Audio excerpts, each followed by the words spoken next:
ข้อนี้นะค่อยหาค่าอินทิเกรต2ชั้นเหมือนเดิมแต่ว่ามัน dx dy ก่อนแล้ว dx มันเป็นส่วนด้านล่างเนาะต้องใช้เศษส่วนย่อยแต่ว่าไม่อยากทำเนาะพอไม่อยากทำเราก็ต้องเปลี่ยนเป็น dy dx เนาะวิธีการทำเราหาสมการ4ตัวมาก่อนเนาะก็คือ dx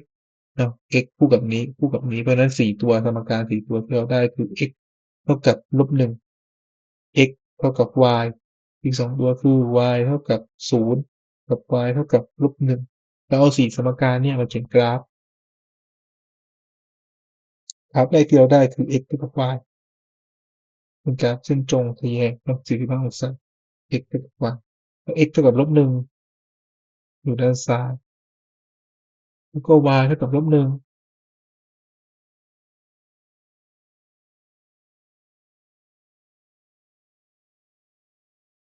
สุดท้ายคือ y เท่ากับ0ไม่ต้องเขียนเพราะมันคือแกน x โอเคไหมก็แรงเงาเหมือนเดิมเนาะเป็นแรงเงาเหมือนเดิม dx dy ถ้าเราไม่มั่นใจว่าแรงเงามันเกิด2ช่องถูกไหมเราไม่มั่นใจก็แรงเงาไปก่อนแล้วก็ทำให้มันตรงกับโจทย์ไหมถ้าตรงกับโจทย์ก็ถูกต้องถ้าไม่ตรงกับโจทย์ก็เปลี่ยนที่แนวแรงเงา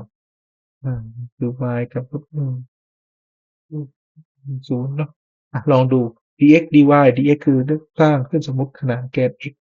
ด้านขวาคือ y ด้านซ้ายคือ-1ถูกต้อง dy เริ่มจากไหน-1จนถึง0ถูกต้องเพราะฉะนั้นแรงเงาตรงนี้ถูกต้องแล้วแต่เราจะเปลี่ยนลำดับการอินทิเกรต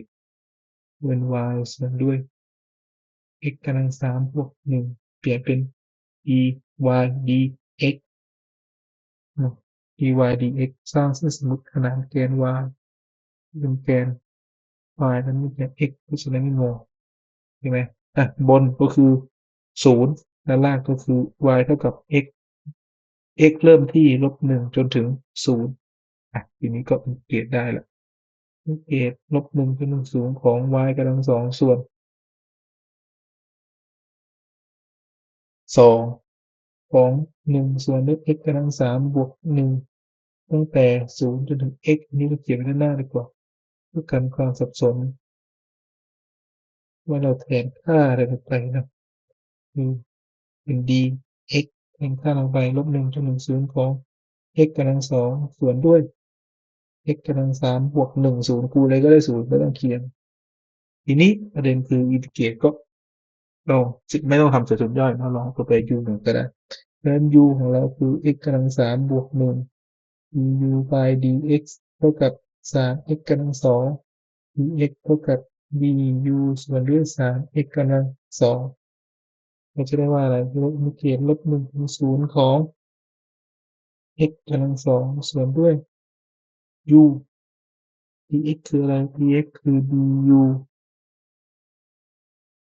ส่วนด้วย 3x กำลัง2เนาะเทคนิคคือการแทน u คือตัวแปรเก่าต้องหารทั้งหมดถูกต้องถ้าหารทั้งหมดถูกต้องเนาะถ้าเป็น1ส่วน3อินทิเกรตเลยก็ได้1ส่วน u ได้ ln absolute u ตั้งแต่-1จนถึง0 1ส่วน3แทนไปไม่ได้เนาะต้องแทนค่า u กลับเข้าไปก่อน3บวก1ตั้งแต่-1จนถึง0ตัวแรกนี่1ส่วน3 ln ของ1 ln 1นะลบด้วย ln ของ0ln 0ได้ลบอินฟินิตี้เพราะฉะนั้นข้อนี้ตอบว่าลบอินฟินิตี้